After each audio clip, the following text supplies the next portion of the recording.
Hi, everyone. I'm Suzanne Castle. So, Facebook, LinkedIn, YouTube, Instagram, all the places on all the screens. Welcome. I'm so glad that you're here. It's Training Tuesday at a slightly different time because I'm playing around with the algorithm and we'll see what's going to happen. And today is all about simple steps, things you can do right now today to have a great day. Because let's face it, there's a lot coming at us, right? The world is weird, news is hard. You start your day and then something comes along and holy cow, the day goes sideways, right? But there are some simple, consistent steps that anyone can do to have a great day. So, who are you? Who are you? Who are you? Let me know if you're catching this on live or hashtag replay and where you're tuning in from. I'm glad that you're here. I think it's very easy to get caught up in the negativity of people around us, right? But if you implement 4 little steps that we're going to go through in less than 10 minutes on this, you will find yourself having a great day. And I promise you, some of that will start rubbing off on those around you. And then there will be a ripple effect that happens. So I want you to try these techniques to bring you joy throughout your day. Maybe grab a pen or paper, come back to this and see which one you're ready to activate today. Hey, throw me a question in the comments and I'll get to those too. The first one is to wake up with a smile on your face. So ask yourself today, did you wake up and the first thing you did was smile? Because if not, holy cow, that's an easy implementable strategy right now. A lot of us wake up and we groan and we moan and we do the snooze and we turn over and all the things. But tomorrow morning, I want to invite you to do something a little bit different. Maybe set your alarm just 5 minutes or even 2 minutes earlier than normal. And as you wake up, when that alarm goes off, luxuriate in your bed. Stretch a little bit, love on your pillow, be excited that you got some sleep. Then smile to yourself before you get out of the bed, before you look at all the socials and the emails and all the things, before you do anything. Smile to yourself, choose your inner mood, and then before you get out of bed, think of 5 things that you're grateful for. Because if you haven't put a smile on your face by then, I promise that will happen. Easy step. Step number 1. Step number 2. Are you ready for that? Let's do step number 2. Step number 2 is to treat your chores as opportunities. If your day seems to be this endless round of all the things that you just feel you have to do, it could be cleaning or cooking or shopping or emailing or picking up the kids or returning phone calls, it doesn't matter. If you perceive it as drudgery, it's going to feel like drudgery and you will wear drudgery on you. So instead, I want to take advantage of those opportunities. I see them as opportunities. I see them as things I get to do, right? Not things I have to do. So, for example, when I'm cleaning the house, I might play some loud party music. And I promise you, this is actually what I do. And I dance as I go. I have my own little karaoke party with myself. It makes the cleaning go faster. I get excited. I'm pumping some oxygen and creativity into my body. I'm going to have some fun while I'm doing things like cleaning.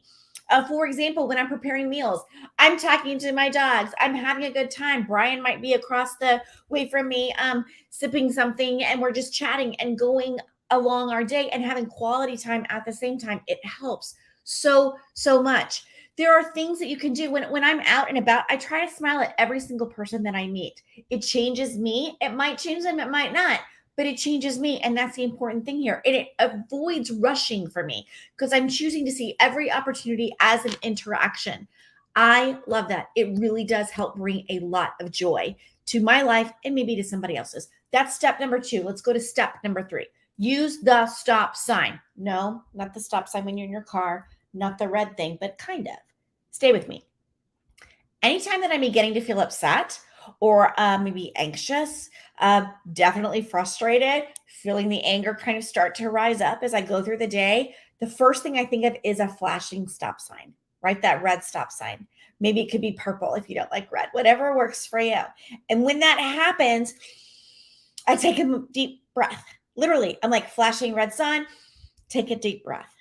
I center myself and then I carry on with the conversation, or I might even exit the conversation. I might say, you know what? I'm not finding this productive right now. I want to take a break. It's okay to say that stuff. You're gonna feel a lot less agitated when you do that, and both parties in that will benefit. Okay, it's okay to take a break. It's okay to take a breath and recognize you want to be in that conversation. Sometimes what I find myself doing, like maybe with my kiddo, for example, she gets frustrated with me and she's like, I'm done talking about this. And I just have to go, okay. Sometimes it doesn't feel good, but I recognize I'm glad that she's practicing this. And the same thing for me. Sometimes I'll say, I can't really do this right now. I'm sorry. I'm losing control and I want to be present with you in a better manner. So I'm going to go take a break. Honor the person across from you. Don't get agitated. Use the flashing stop sign. Tip number 4, be nice. Be nice. That's it. Just be nice. It's so simple, right? It's so simple. So many people though are just rushing around. Are you feeling that? Are you feeling kind of the anxiety just rise up everywhere you go? Because I am seeing that right now. Being nice is as simple as smiling. We talked about that earlier at your Uber driver, or maybe saying hello to the person that you buy your coffee from. It could be using words like "thank you" or "I appreciate you," which I really like, or "thanks for making my day great," which is a very disarming phrase right now. At least half a dozen times a day, I find myself doing this, and it helps me. But it also helps them. It's a choice to be frustrated or nice in a situation. Recently, there was someone I was working with and had a customer service issue, and I told them, I said, "I'm so glad you're helping me. I don't want to lose it here. I'm very frustrated. So stay with me." And that person was like, "I don't want you to be frustrated. Tell me what's going on." And that person was so kind and so nice, and I thought, exactly, be nice. Now, none of these tips cost anything that I've just given you.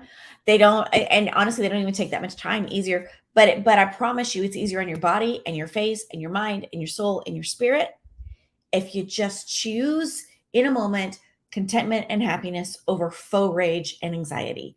So imagine what a wonderful gift that is for yourself, for those around you, for those that you interact with.